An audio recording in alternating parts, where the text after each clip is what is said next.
Media మిత్రులు పిలిచారు election ఎలాగుందని నేను క్యాండిడేట్ని ఇక్కడ 235 బూత్ లో మా ఫాదరు, నా బ్రదరు, నా సిస్టరు, 22 మంది ఫ్యామిలీ మెంబర్ రిలేటివ్స్ ఓట్లు వేశారు. 4 ఓట్లు వచ్చాయి అక్కడ మురళీనగర్ లో. అర్థమైందా రాజ్యం ఎలాగుందో? ఇప్పుడైనా అర్థం చేసుకోండి. చంద్రబాబు నాయుడు గారు లాంటి పెద్ద లీడరే 52 రోజులు జైల్లోకి వెళ్ళబోసారు. బయటకు వచ్చి పవన్ కళ్యాణ్ మాటలు ఒప్పుకొని సరెండర్ అవ్వాల్సిన పరిస్థితి. చంద్రబాబు నాయుడు గారు ముఖ్యమంత్రిని చేసింది 95 లో. అప్పుడు ఎమ్మెల్యే మోదీ గారు, నితీష్ కుమార్ ఏంటి, నవీన్ పట్నాయక్ ఏంటి, ఒక కేజ్రీవాల్ సరెండర్ అవ్వకపోతే లోపల జైలుకి వెళ్ళాడు. ఇప్పుడు సీఎం రమేష్ కనకాపల్లో 50,000 మెజారిటీ అట, బీజేపీ 8లో 6 సీట్లు అట, జనసేన 21లో 19 సీట్లు అట. ఇంకెందుకు ఎలక్షన్? ఇప్పుడే నేను కలెక్టర్ గారితో సంతకం తీసుకొని వచ్చాను. ఆయన పెట్టనంటే గొడవ పెట్టుకొని మీరు ఎక్నాలజ్మెంట్ తీసుకోండి అని, ఇదిగోండి సంతకం. ఏమని డిమాండ్ చేశాను? కోర్టు ఆర్డర్ ఉంది 23-30ని. ఏమని? మీరు సీసీటీవీ లింక్ లాస్ట్ టైం ఎందుకు ఇచ్చారు క్యాండిడేట్లకి, ఇప్పుడు ఎందుకు ఇవ్వలేదు? ఇప్పుడు అర్థమైంది ఎందుకు ఇవ్వలేదు.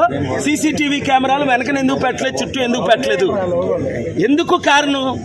నాకు పడిన లక్షల ఓట్లు పోని యూత్ నిరుద్యోగులు 2 లక్షలు, క్రిస్టియన్స్ 2 లక్షలు, 3.5 లక్షల్లో బడుగు బలహీన వర్గాలు 2 లక్షలు ఏమయ్యాయి అంటే, పోనీ నా ఫాదరు, నా సిస్టరు, నా బ్రదర్లా, నా ఫ్యామిలీ మెంబర్స్ 235 బూత్లో వేసిన ఓట్లు. ఆ రోజు నన్ను పోలీస్ శ్రీకాంత్ 15 నిమిషాలు హెరాస్ చేసి ఆపారు సిఐ పోలీసు. ఇంత దరిద్రం ఎలక్షన్స్ ఇంకనవసరం. చైనా లాగే, రష్యా లాగే మోదీ గారు టోటల్గా ఆయనే లైఫ్ లాంగ్ డిక్లేర్ చేసుకోవడం బెటర్, ప్రైమ్ మినిస్టర్గా, ప్రెసిడెంట్గా. ఇంక ఎలక్షన్స్ అని పాటించని అవసరం లేదు. ఆర్ఓ గారు సంతకం పెట్టారు, గాజువాక ఆర్ఓ గారు సంతకం పెట్టారు. నేనేం కోరాను? బూత్లో ఒక్కొక్క దగ్గర ఓటే పడలేదు నాకు. అది కూడా గాజువాక స్టీల్ ప్లాంట్ అమ్మకాన్ని ఆపాను. 2,34,000 మేము లీడ్లో ఉన్నామని ఈవెన్ ఆఫీసర్స్ కూడా చెప్పారు. అక్కడ 1, 2, 3, 8 ప్లేసుల్లో 0. ఆ కాంగ్రెస్ క్యాండిడేట్ ఆశ్చర్యపోతున్నాడు, సార్ మీకేంటి ఎలాగోట్లు వస్తున్నాయని. ఎందుకంటే మీరే లీడ్లో ఉన్నారు, మీకు భరత్కే ఫైటు, టీడీపీకి వైసీపీ పక్కన పెట్టియండి అని. అలాంటిది ఇంక ఎలక్షన్స్ ఎందుకు? అందుకనే బాయ్కట్ చేసాం, బయటకు వచ్చాం, కౌంటింగ్ ఆపమన్నాను, పోలింగ్ రీపోలింగ్ పెట్టమన్నాను. Honourable high court already case pending ఉంది, June 6 హియరింగ్. అక్కడ నేను ఫ్యాక్ట్స్ ప్రజెంట్ చేస్తాను. వెబ్ లింక్ ఎందుకు ఇవ్వలేదు? మాకు తెలిసిపోద్దని. మొత్తం ఈవీఎంస్ రిప్లేస్ అయ్యాయి, చైనా రష్యన్ చిప్ ఉందని. ఇక్కడ పెద్ద క్యాండిడేట్ ఎవరైతే లీడ్లో ఉన్నారో ఆయన నెంబర్ 2 చెప్పారు, పేరు చెప్పను. కానీ ఇప్పుడు ఇంకెందుకు ఎలక్షన్స్? అయితే మోదీకి సరెండర్ అయితే, నేను మొన్నే చెప్పాను కదా, 300తో మళ్ళీ మోదీ ప్రైమ్ మినిస్టర్ అవుతారు. ఎలాగవుతారో చెప్తానన్నాను. 200 అరౌండ్ ఇండియా వస్తుందని నేను చెప్పినట్టే జరుగుతున్నాయి. ఇక్కడ కూటమికి మాత్రం ఇంత ఘోరంగా ఓట్లు ఏం చేసుకుంటారు, ఈవీఎం రిప్లేస్ చేస్తారని ఊహించలేదు. మునుగోడులాగా మాకు ఇక్కడ ఓట్లు. నేను పుట్టినూరు, పెరుగునూరు, 1000 కోట్లు దానం చేసి నేను ఇంత అవినీతి ఎలక్షన్ అని రుజువులతో నేను పెట్టాను కోర్టులో.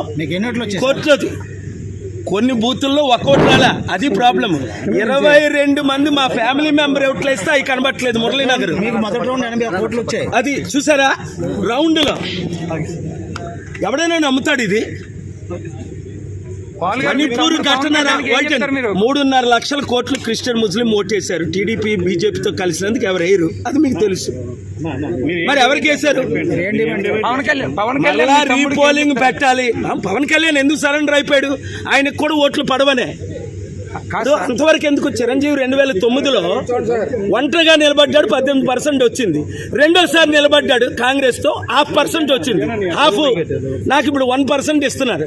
చిరంజీవికి ఇవ్వలేదు, సరెండర్ అవ్వలేదు. కనుక ఇప్పుడు చిరంజీవి సరెండర్ అయిపోయాడు, పవన్ కళ్యాణ్ సరెండర్ అయిపోయాడు. నేను చూడు, ఇది అవినీతి ఎలక్షను, అక్రమ ఎలక్షను. పోలింగ్ వెంటనే ఆపాలి, రీపోలింగ్ చేయాలి, రీకండక్ట్ చేయాలి విశాఖపట్నం. మేము కోర్టుకి వెళ్తాం. కోర్టులో న్యాయం జరుగుతుందని ఇప్పటి వరకు జరుగుతుంది, న్యాయం జరుగుతుందని ఆశిస్తున్నాను.